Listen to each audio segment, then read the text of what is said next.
I never thought my fiancée would cheat on me, let alone return to me pregnant and begging for forgiveness. The betrayal, oddly enough, stems from my past with an ex. So I did this. So I've been reading posts for a few days now, looking for solutions to my own situation. I don't know if this is the right sub or not. I'm new to Reddit and I'm trying to find advice from people who are or have been in the same situation as me. Fiancée cheated and put the blame on me and my ex. Everyone feels sorry for her and asks me to forgive her. First of all, I would like to apologize in advance for my vocabulary and my expressions. I am French and English is therefore not my native language. It has now been about a week since I discovered that my fiancée, Sophie, cheated on me with her ex because, according to her, she felt insecure because of my ex. Lee, it's the dumbest excuse I've heard in my life. But the worst thing is that everyone agrees with her and pressures me to forgive her. I want to hear the opinion of people who are not concerned. I will try to give a little background. It may be long. Lee and I is a long story. We met when we were both 3 years old. Her mother was a nanny at home and looked after several children, including me. We were so inseparable that our mothers became friends and decided to put us in the same school. So I practically spent my entire childhood, until I was 13, with Samia. We were called the Siamese. Back then, we used to argue a lot, but we were always united with the other children, which meant that we were ostracized, but we didn't care as long as we had each other. When we were 11, our family started to think it wasn't healthy and that we needed to make other friends. It was while trying to separate us that we realized that we were deeply in love with each other, but our families were very conservative. She is of Arab origin and I am of African origin. So we hid the fact of dating.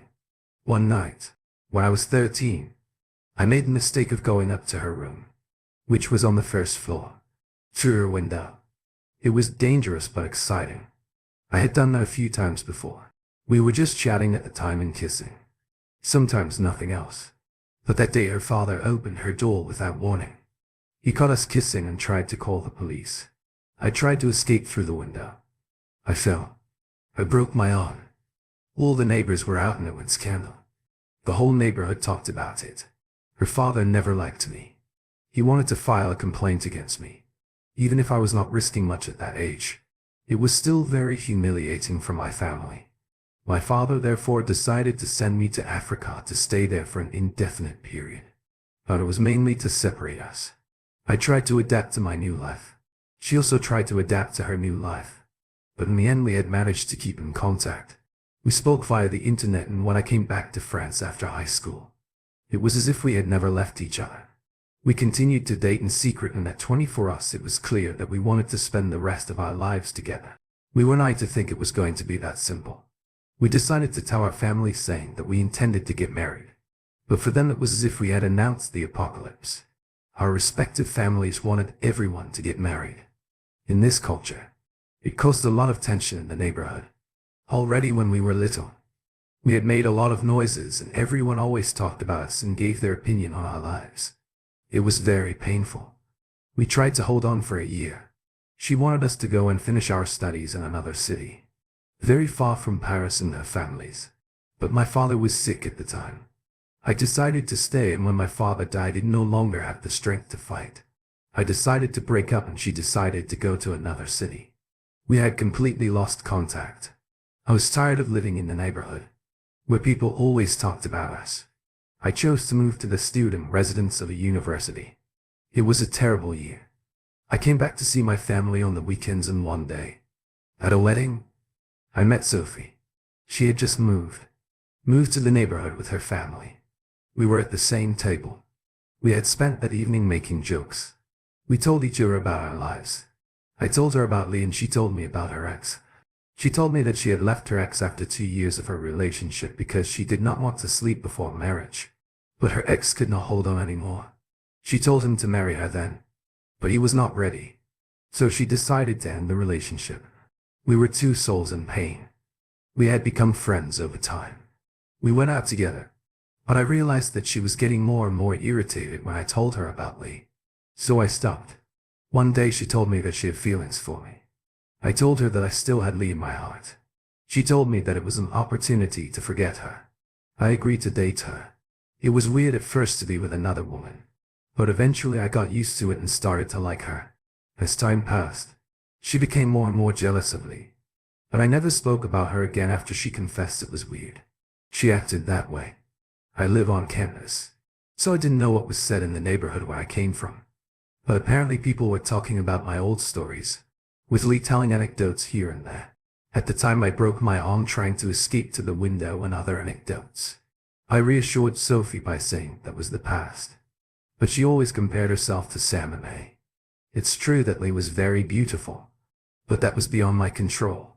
She blamed me for having dated such a beautiful woman, yet she never saw her maybe in a photo. I don't know. I always told her that she was the most beautiful in my eyes because she was the one who counted now. But she always had to compare herself to Lee if we did activities together. She asked me if I had already done it with Sammy. What she couldn't stand was that I was intimate with Sammy. In short, it was becoming unbearable. Despite everything, I asked her to marry me. She was from the same culture as me, so it suited my family. I did not have the strength to fight again for this kind of thing. The wedding was to take place in August, the perfect timing for me because I will have finished my studies in July. Other than her insecurity, everything seemed fine until 2 weeks ago when I got a call from a number I didn't know. From a guy who introduced himself as her ex. He told me that he and Sophie were still seeing each other and that they had slept together several times. I didn't believe him. I thought his ex was trying to sabotage our relationship, but he sent me the screenshots of their discussion. I told him that these things could be easily fabricated. He then asked me to meet. I wanted to war Sophie, but I told myself that I would go first. I had two kinds of my friends accompany me in case he tried to trick me. Then he showed me his phone, the Sophie's number, their discussions, etc. Everything was there. They saw each other for 2 months and Sophie decided to put an end to their affair. A week before he contacted me, I called Sophie directly. I told her that we needed a talk at the time. Oddly, I felt no anger, no positive or negative feelings. I was like a spectator watching his life in a film. A friend of mine had the good idea to ask me to record a confrontation. That's what I did. When I told her what I knew, she was shocked. She told me that it wasn't true that the guy was trying to destroy a relationship, so I showed her the screenshots. She said the same thing. I said to the guy that it was something that could be easily made. I told her I went to see the guy and he showed me his phone. Their discussion of the details about our life that he couldn't know. Then she broke down and started crying and asking me for forgiveness. I was at her house and in her room her family came to see what was happening. I explained the situation to them. They didn't believe me. I didn't try to convince them. I left. They contacted my family. Before I arrived in my family's house, I explained to my mother what had happened. Apparently Sophie explained to them that it was because I was seeing Lee in secret that she did it. Apparently Lee was back in town when I didn't even know it. Now everyone says it's because of her. Sophie put herself as the victim and Lee and me as the villain. I was so angry that I decided to cut off contact with everyone. It's been 10 days since I've spoken to anyone in the neighborhood. I've stayed with a friend from school, so no one knows where I am. I put my phone off and only contact my mother on email. I also receive a ton of email from Sophie, but I deleted each of them without reading them. I just pretty much the story. I don't even know what I'm going to do next. Everyone asks me to forgive her, but there is no possibility for me to do so. I only feel disgust for her, but I don't know what I'm going to handle this situation. It is complicated. Any advice? Update. Hello folks. Well, it's been a while since my 23 mil first post. I've been receiving a lot of support in my DMs and I can't thank you all enough. People ask me for an update. So here we go. I put a link above to my first post for those who want to see some context. D-Day was very close to my finals. So it's like I was numb and feel like I was an autopilot all along my exams. There was nothing else that mattered in that period and honestly, focusing on myself was all I needed. And now I'm officially an engineer. I remained in no contact. Whether Sophie ex-fiancée, a 22 female, her family, my family or anyone who minded my business. But in the evening after my exams, when I finally get back to my apartment, everything came back like a big wave that fell on me. I was tired and felt abandoned by everyone. I was very anxious about the messages I was going to receive when I turned on my phone. So I didn't. I just wanted to sleep. I read that most people have mind movies of their significant other with their fair partner. I get those images. But oddly it was me with Sophie. I pictured a lot of times we cuddled making out etc. and I felt dirty. I kept scratching myself and going to take a shower to clean myself from the feeling of getting dirty. I did that twice in that evening. I had trouble falling asleep in my bed. I scratched again because it reminded me of all those times. Sophie and I were sleeping in the bed, so I lay down on the floor the next day. Every time the images were too much to handle, I started scratching again and went showering to feel clean. I did that 8 times. Right now I am doing it like 3 to 4 times a day. I'm afraid I will damage my skin. Has this ever happened to any of you? Hope it's not a compulsive mental illness. So the next day I turned on my phone. The messages kept coming. There were over to text messages and many voicemails. I didn't read any of them. I deleted everything. I didn't have the strength to go through the same crap where people told me the same things again and again. I decided to go to my family's house. I couldn't keep hiding any longer. I already knew I was going to find people there like every Saturday. I had never been so stressed in my life. But at home I found there my uncle, my father's brother and self-proclaimed head of the family. After my father passed away, his wife, whom I will call Witch because, well, she's a witch. They children, a few family friends, as well as my siblings, 13 male, 9 male and 5 female. For some reason, my mother wasn't there. As soon as I got there, my uncle started yelling at me and I didn't even acknowledge him. Just seeing my little sister running to me for a hug was a blessing. God, I love this little girl. All my siblings see me as a role model. I felt guilty for not talking to them all this time.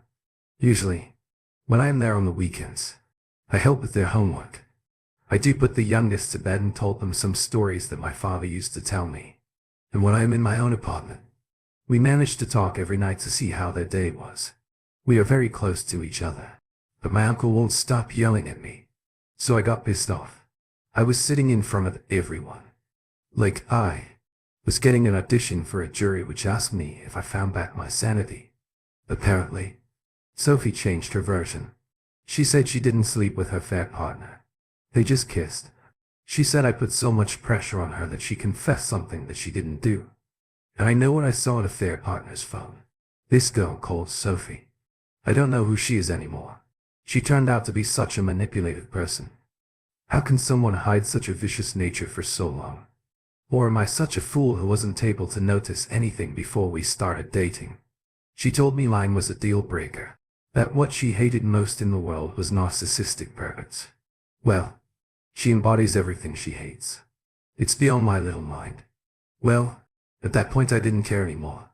I've told everyone what I've been forced to believe, either me they've known my whole life or someone they've known a little longer than a year, which told me that it was impossible.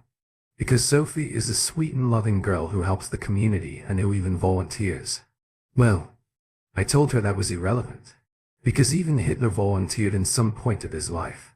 My uncle said, if that's true, that Sophie slept with the fair partner, that I had the right to not continue the relationship, as if I needed some permission to pursue any of my relationships. But one which said that it doesn't matter if it was true, because it would be just a mistake. My baby. My uncle immediately agreed with her. He's the biggest fool I have ever known. He may have an opinion, but as soon as his wife says otherwise, he changes his mind. I wouldn't even be surprised if his wife cheated on him and he knew it. He's a real doormat, but maybe he is literally afraid of his wife. He's very small compared to her. If you see them walking hand in hand at night, you would think of a lady walking with her child. But then, which tells me to confess, it was because of Lee. 23 female. I stayed calm. I replied that I hadn't heard from Lee for 2 years. My uncle told me if it wasn't because of Lee, I can easily forgive Sophie. I couldn't take it anymore. I told him, okay, I will forgive Sophie if you let me sleep with which for 2 months there it became chaos. My uncle wanted to hit me, but the family friends told him. I tell them they were hypocrites. They asked me to forgive what they couldn't even imagine on their side. And now I didn't allow anyone to interfere in my life, which was crying. And my uncle said he would never forgive me. I was dead to them in the moment. I didn't care. I went up to my room because I still have a room there. I felt some regrets, actually, because they were still my family. I admit that I started having doubts about the reliability of what a fair partner showed me. And for a short time I was wondering if I could forgive her if it was just a kiss. Well, I came to the conclusion I could never.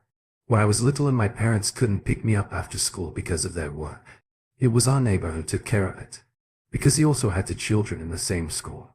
Then I stayed at his place until the evening. He took good care of me, treated me like his child.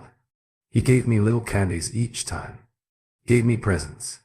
I loved him very much. He was a great man in the eyes of everyone. And this kind, helpful man committed suicide one day because his wife had an affair. This is what cheating can do. And I heard a year after that his wife ended up moving to Canada with the kids and her fair partner. Even my hatred of cheating came from that event.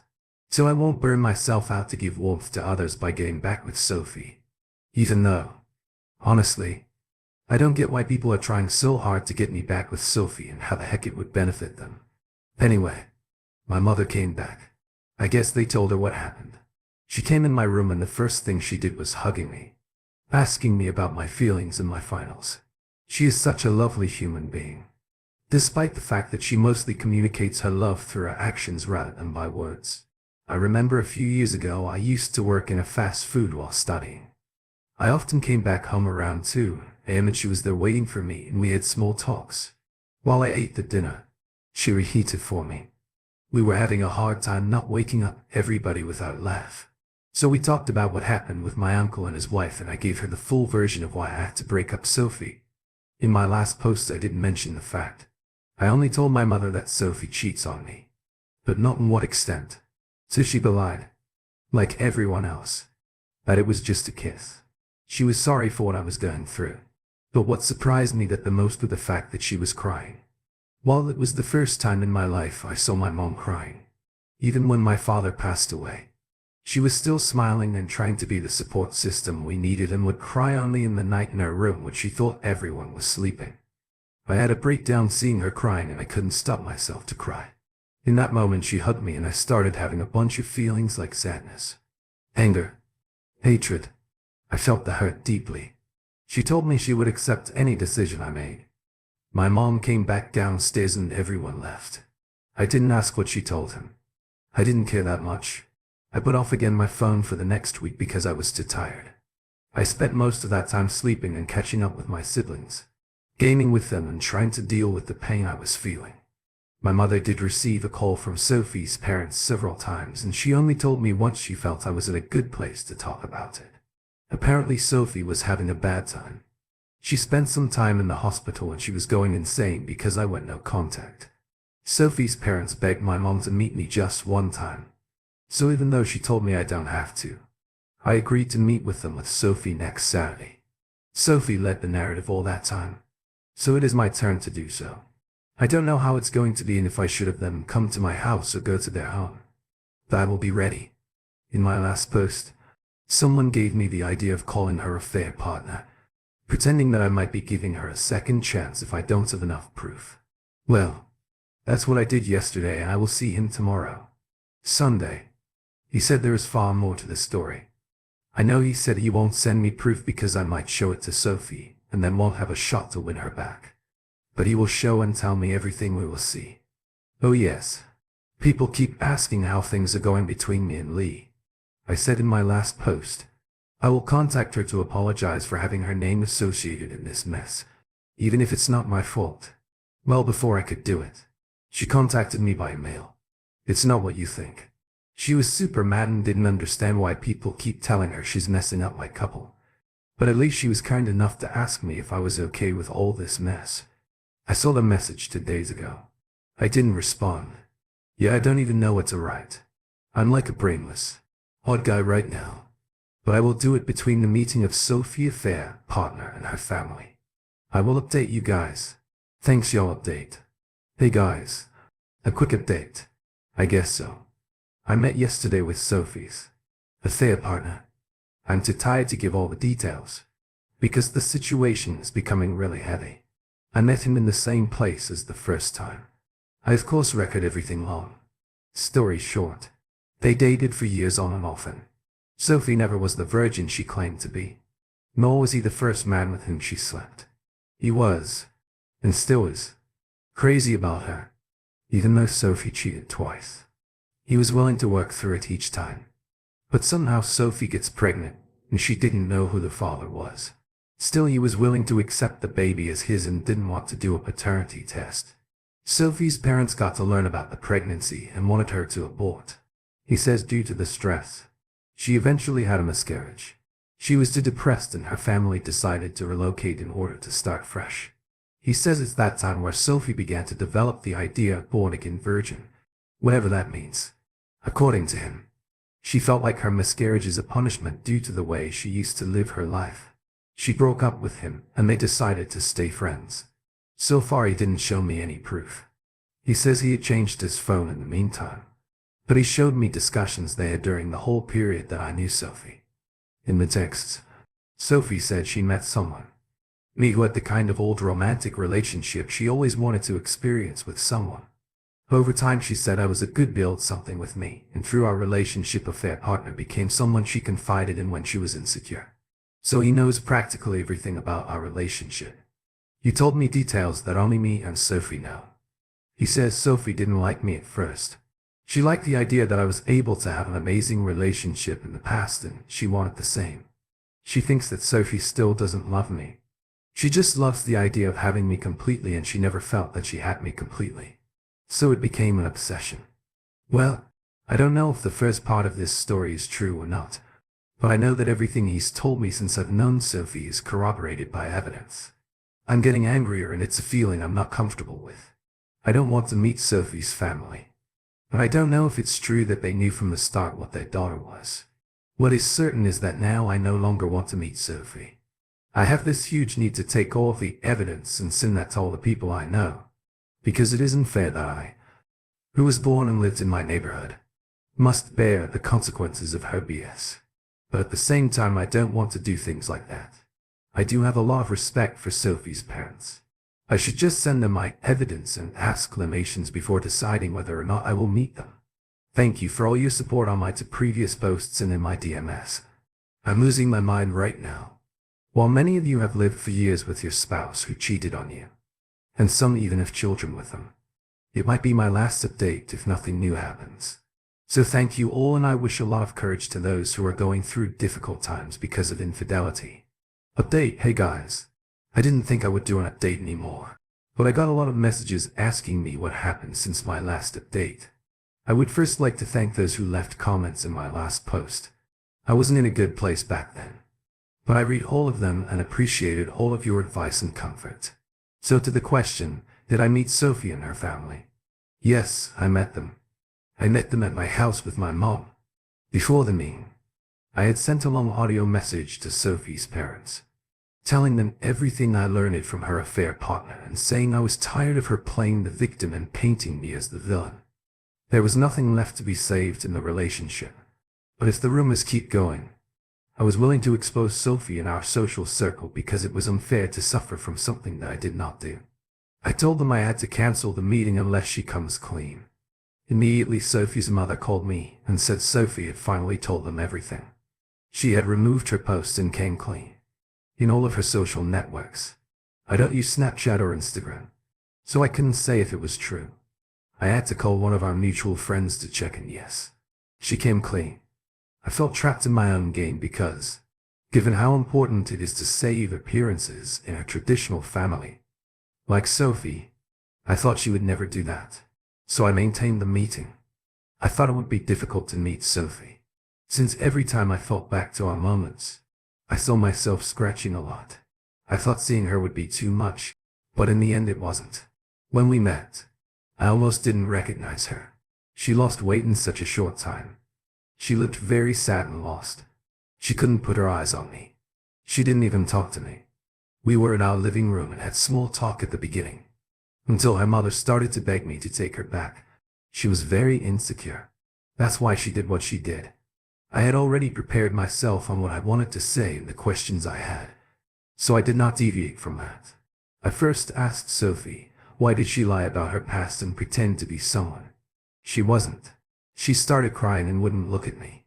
Her mother said she was always judged on her past and asked me if I knew the truth. Was I going to still date her? I told her that the answers to these weren't important at that point. It just led to imaginary paths. And the only path that mattered was the one where she chose to lie about her past. And that brought us to where we are. It was the only reality in that reality. I've been in a relationship all this time with someone who didn't exist. Who lied to me, and who I'll never know what's true in anything she ever said to me. In short, her parents kept defending her. But Sophie still wouldn't speak. The discussion went around in circles, and at some point, seeing how determined I was, they asked me, for the sake of the love I ever had, for their daughter to postpone the wedding and take the summer to think about everything. I didn't expect that request. It confused me. I did not know what to say. My mother, who had been silent from the start, saw that I was struggling to answer. She said she had already spoken with me, that I had already made my mind, and if in the future I come to change my mind, she will advise me not to do so, but will still support my choice. She said the meeting was to give them a closure and not to consider a reconciliation. She told them I was traumatized. I lacked sleep and that I had been acting weird since then about me scratching myself. Nobody spoke for a while. Sophie asked to speak to me in private. She insisted it was not to convince me that she would accept my decision if I gave her a one-on-one. I told her I didn't think it was a good idea to be in a room alone, but we could go outside to walk, and that's what we did. We walked for about half an hour. It was the first time I felt her so vulnerable and where she finally took accountability for her actions. She told me that it was true that she had pissed you past. She never had any trauma. That explains this. She grew up in a loving family. It was probably just her nature. But she started having sex at 12. At 15, she used to have different partners at the same time. At 18, she had already slept with 40 people and she had stopped counting. After that, she told me she had never known love before me. She just looked in sex for a way to be loved and to seek validation. She was loved by the fair partner. She never knew a man could love her the way the fair partner did. She thought that was what she was looking for. Ultimately, she couldn't love a fair partner the way he did. She couldn't stop sleeping with other guys because the only time she thinks she could love was when she was getting intimate with someone. But after that, the feeling disappeared and only remained a feeling of emptiness.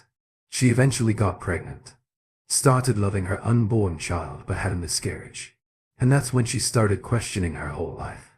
Her family moved away so she could start over. She broke up with a fair partner because she didn't love him. But he was a good person and loved their friendship. So they never stopped communicating. Even before meeting me. She had heard of me and Lee.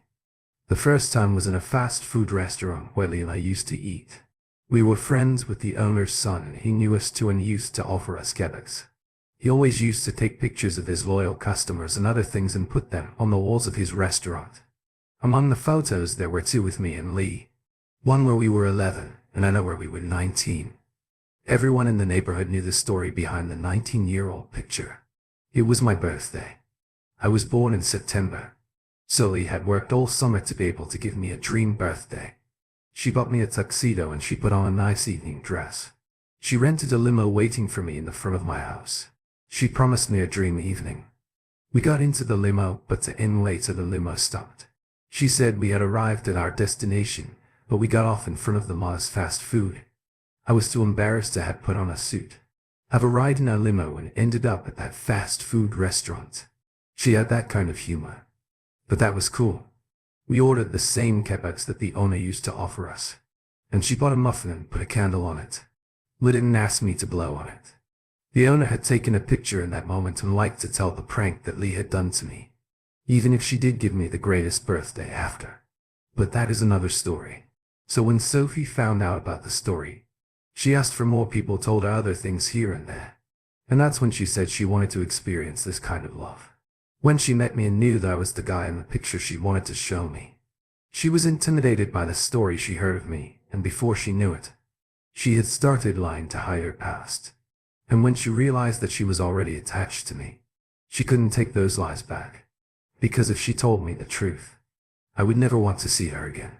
She felt guilty. Throughout her relationship, she discovered that she was in love with me, and it was the first time she felt love without having to sleep with someone, and the only reason other than her lies. She couldn't sleep with me where she was scared that her love would vanish after that. Our relationship was everything for her, but she thought the lies. She told me that we had no future if I found out she felt unworthy of me, and that's what fed her insecurity about losing me. And she hated herself so much. She was sabotaging the relationship, and one of her behaviors was going back to her demons and cheating on me with her fair partner. She had to be hit hard when I found out the truth, and that's where she lost herself. She didn't know she was able to turn into a monster in order to try to keep me in her life. She made up excuses. She tried to guilt me into staying with her. When she realized it wasn't going to work, she passed out and spent time in a hospital. She didn't want to leave anymore, not because she lost me, but because she realized what she had become and it was unbearable.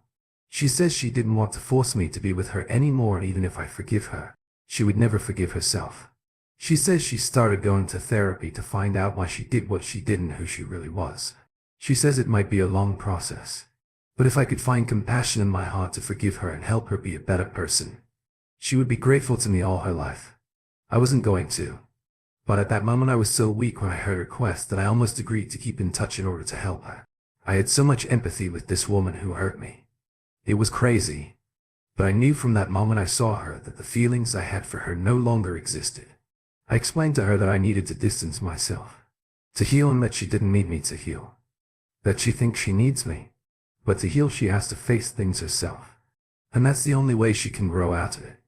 She said she already knew what I was going to say, but if she didn't try she would have regrets all of her life. She tells me she accepts my decision, but she is not giving up on me, and she will seek to become the best version of herself. And she believes in the future. We will reunite. I wanted to tell her that I could never be with someone who cheated on me or has cheated before, but I kept quiet. I just said that I had moved on and that it wasn't good for her if I gave her hope. She said nothing. We ended up talking about something else. Her parents contacted her and told her they were already home, so I walked her at her house before going. I told her I will be no contact. It was the only healthy way to heal. She agreed. But that will be so hard because we will be in the same neighborhood and we might run into each other from time to time. She asked me for a last hug. I hugged her. I left, and, frankly, I felt light. After this talk, I had no more anger, and I still have no anger in me. Maybe it will come back in the future. As I had been told, healing is not linear. That's basically the meeting. So to the question, did I meet Sunmei? Yes, I met Sunmei twice. But I'm not sure this is the right sub to talk about it. Maybe I'll do a final update before going to my summer vacation for anyone interested to find out what happened and where I'm going from here. Thank you all. You are a great help all along. Update. I'm about to make some decisions that can change the rest of my life. IGU, hope you all doing well. I've been asked a lot to do an update. I was on vacation so I couldn't do it sooner. I don't know if it's a rant or if I'm asking for advice. Support or call them at once. Well, since I met Lee, I'm about to make decisions that could change my whole life, and I'm full of doubts right now. The first meeting. I already knew that Lee was back in town, and it was only a matter of time before we ran into each other, and we surely did in a supermarket. I was with my siblings and she was with her mom. For the record, I was, and still am, very close to her mother. I always see her as a second mom because she took care of me when I was little. We never lost contact. We call each other once a month. Lee also kept in touch with my mom. So unlike her fathers, our mothers never had issues with us being together. Lee's dad has always been endogamous. According to him, marrying people inside the same ethnicity was the only way to keep the culture alive. My father, on the other hand, was very proud of his origins. At first he wasn't against us, but when he heard one day that Sonia's father had insulted me in public when he caught us holding hands in the street, my dad didn't want us to be together anymore. He said, "Black people have suffered greatly from racism and humiliation throughout history, and trying to convince people to accept us because we are black is like giving reason to those who hate us and invalidate the fight of all the people who fought for our rights." From there, other members of each family got involved, and we had the feeling our relationship no longer belonged to us. Despite everything, I always had support from Samia's mom, as well as she had support from mine when we broke up. I didn't want both our mothers to update me about Samia's life, as it was too painful. They respect that. I know Lee was still speaking to my mom, but I never mind their business that day in the supermarket. I couldn't help staring at her. She was even more beautiful than I remembered. That was crazy, 2 years without seeing each other. And here we were. I didn't know what to say. So I focused on her. Mom and Miss Tracer all made fun of the situation and left us alone because we had things to talk about. She quietly continued her shopping, bringing my brothers with her, so me and Lee could talk. I can't tell you exactly what we said to each other, because I was so nervous that I was on the verge of fainting. In the end, we didn't say anything interesting. We exchanged our numbers so we can talk later the next day. I called her and we decided we will meet in a restaurant in 3 days. Before the meeting, we ended up talking on the phone for hours each day. Basically, she explained to me what she has been doing for the past 2 years. She just graduated and will start in September. Job that allows her to work from home or anywhere. It also gives her time to follow manga workshops. She has always been very good in drawing and in storytelling and has always wanted to write her own manga, but never had the courage to try. Now she is willing to make the step, but wanted first to secure a diploma and a job. She talked about her ambitions and projects and honestly, in 2 years this girl has evolved more than I could have imagined at the end. It wasn't even a surprise, because she always knew what she wanted dead and how to get there. I, on the other hand, was the shame in the neighborhood. Every time I saw faces when I went out, I wondered if they were talking about me and my failure with Sophie. If they were making fun of me for having been such a stupid, blind idiot, for not even knowing the person I was about to spend the rest of my life. The second meeting, when we met the second time, it was obvious that my feelings for her never stopped to exist. I love her always, have always will, but I feel like there's nothing I can do to change that. I mean, I loved her since I was a child. I grew up. I am not anymore the same person. My values evolved. My principles too. But the only thing that never changed is the love I have for her. I missed her. I missed our talks. I missed my best friend and I missed the love of my life. It took me seeing her twice and a few conversations on the phone to realize that I'm pathetic. I thought I knew everything about myself. About my needs, my wants in the life I was about to build with Sophie. And I wonder what would have happened if Sophie had done nothing wrong to me and I had met Lee.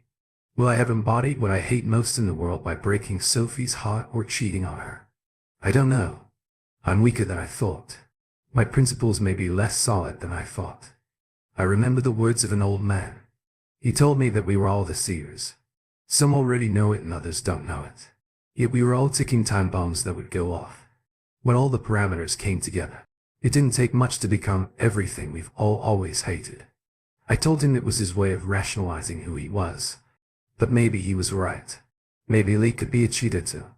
If the parameters came together, she was the only person I could blindly say she would never do that. She has such a high degree of integrity and principle that I hate myself for thinking she could do something like that.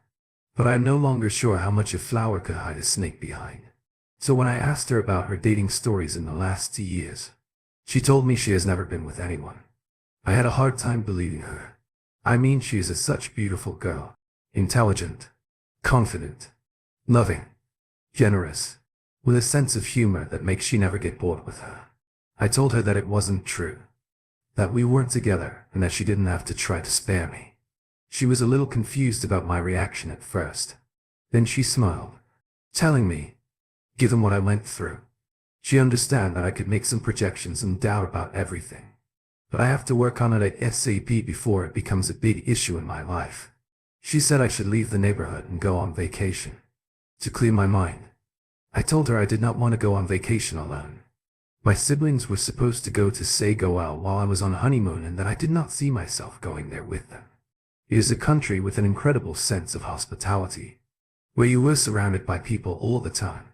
And that was not what I needed. She asked me to go on vacation with her because we had a lot to talk about. And without hesitation I said okay. It's crazy. We haven't seen or talked to each other for 2 years and now we were planning a vacation together. The vacation. When I announced this to my mom, She was very worried, but strangely not for me. She told me not to break Samia's heart and to behave honorably.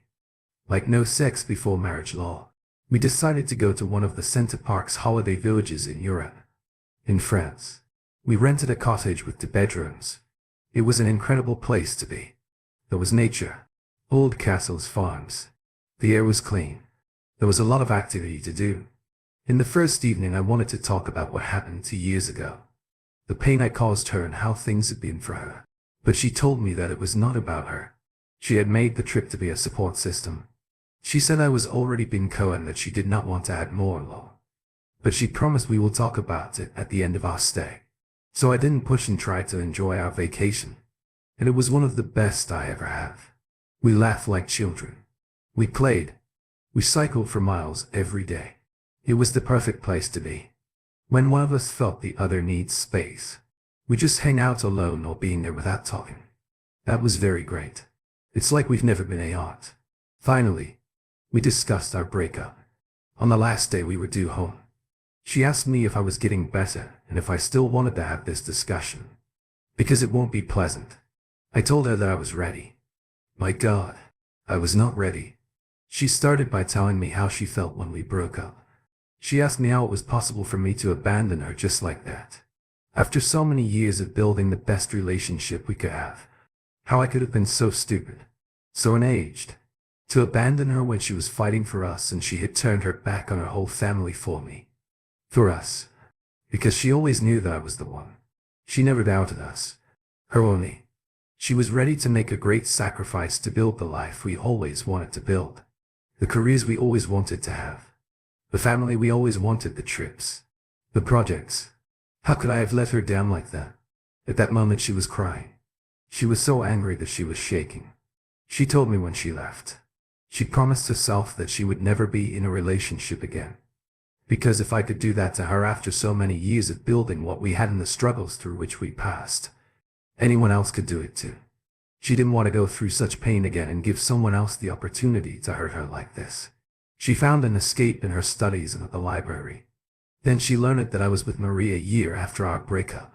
She thought when we've known each other since childhood and we had the relationship we had, 1 year wasn't enough to move on.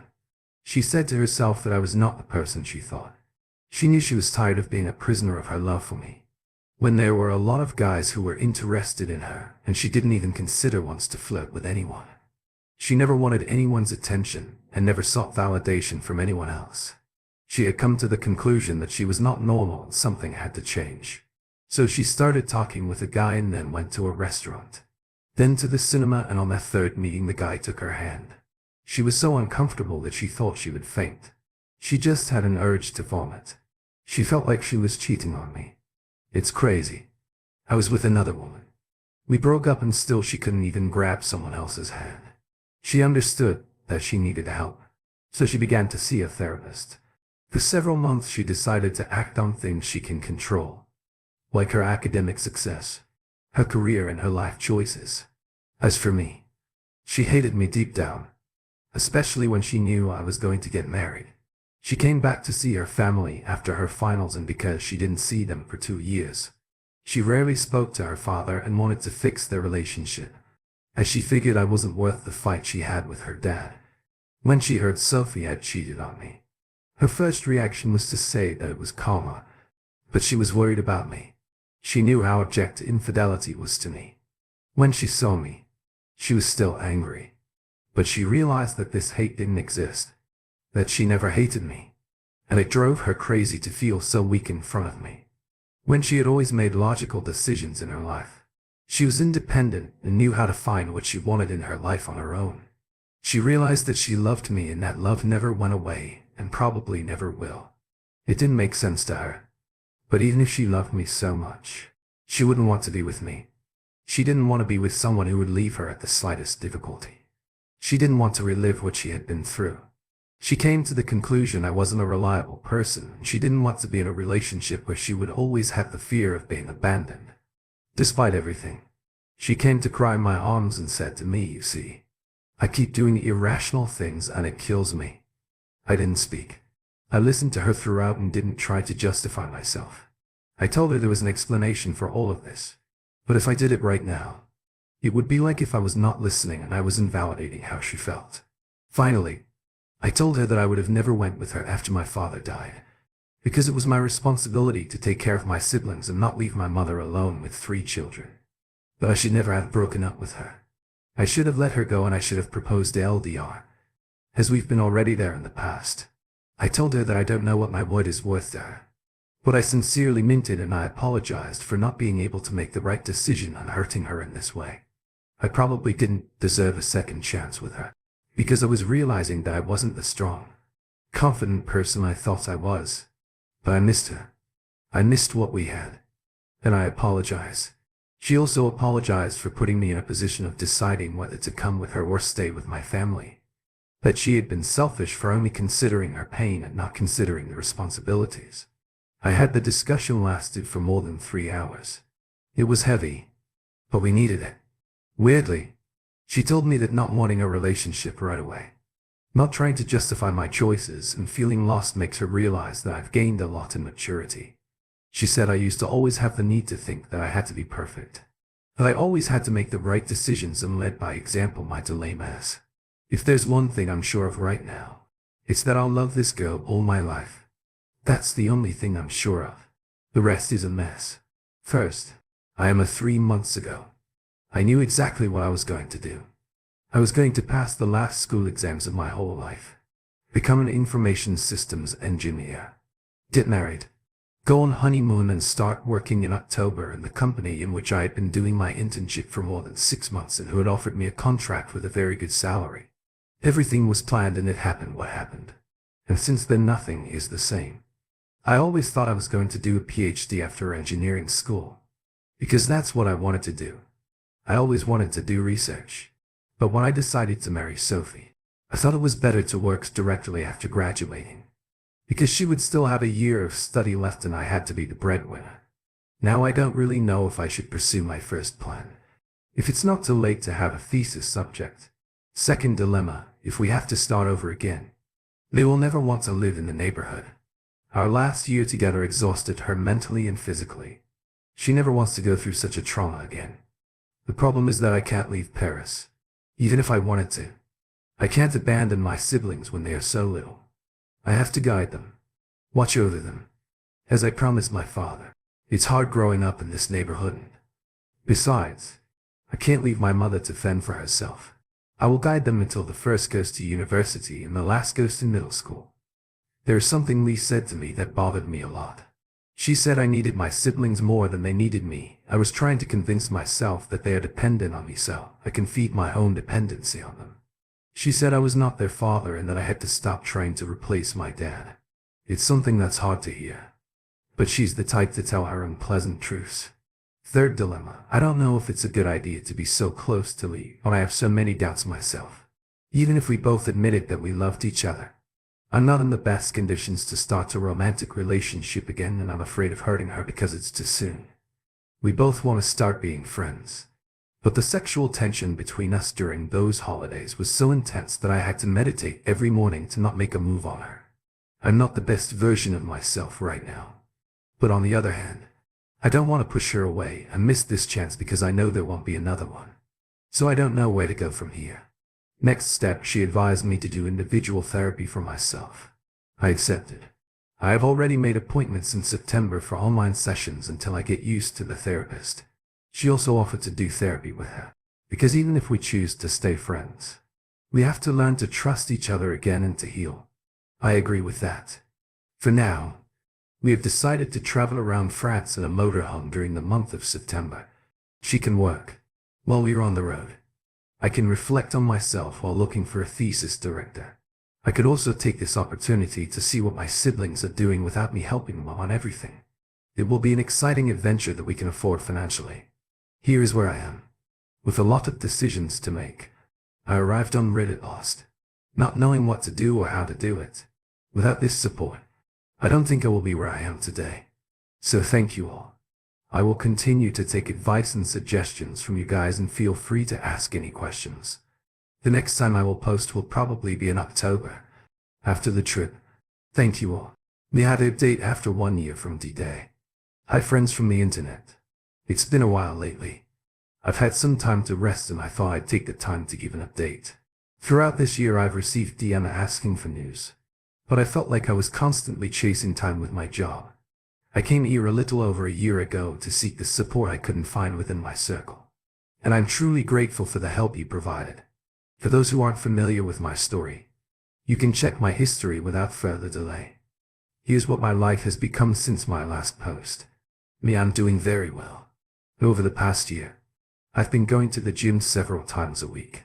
What initially started as a way to cope with infidelity has become a hobby. I was considering pursuing a doctorate, but I decided to work instead. I can always pursue it in 2 or 3 years when my siblings are more independent. I've been in therapy for a year. Originally, I was supposed to attend therapy to deal with Sophie's infidelity, but I stayed for various reasons. I'm improved, steadily, and the chapter with Sophie is behind me. Oh yes, I'll soon be marrying Lee. She's doing very well. She's the best thing that's happened to me in my life, and I now believe that things happen for a reason. Just like me, she was in therapy. We also underwent cruise therapy for 4 months. Business facing so much resentment and unspoken feelings was uncomfortable and heavy, but ultimately it was the best thing for us.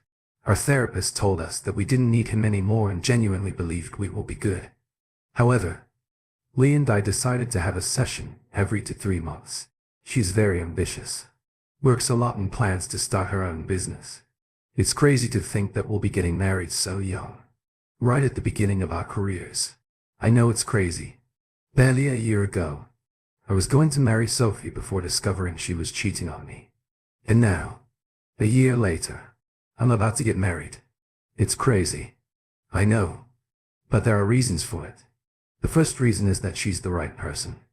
I've known her as long as I've known myself, and sometimes I feel like I know her better than I know myself. Even though I understand it doesn't necessarily mean anything. Both she and I can change according to life circumstances, and there's no guarantee. I've read so many stories of people who thought they knew their partners for 20 years and one day they discovered they were deceived. I'm not naive enough to believe that knowing someone and loving them is enough. My family is doing well. I no longer live with them, but I go back to the neighborhood several times a week. I'm no longer in touch with the rest of the family. Only my mother and siblings. It's a shame, but that's how it is.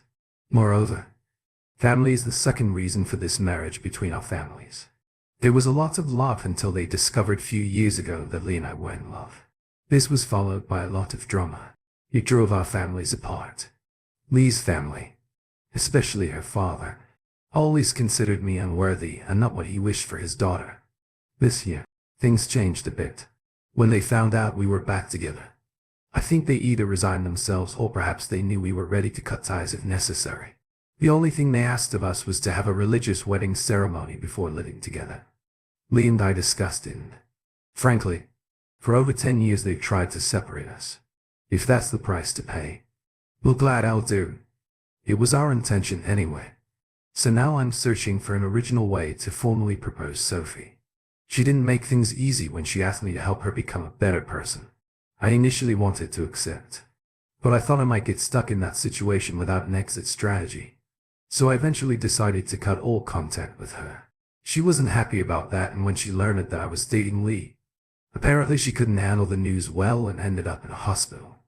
I don't know more about it because I didn't contact her or her family. In fact, that's why I chose to move permanently, because they said it was Sonia's and my fault. From what I've heard, her family decided to move somewhere else to give her a fresh start in a new environment. That's all I know. So this wasn't an exciting update, but honestly I much prefer a quiet life to the drama of last summer. Thank you for tuning in. If you enjoyed this episode of the story, please give it a like, and don't forget to subscribe to get notifications for updates.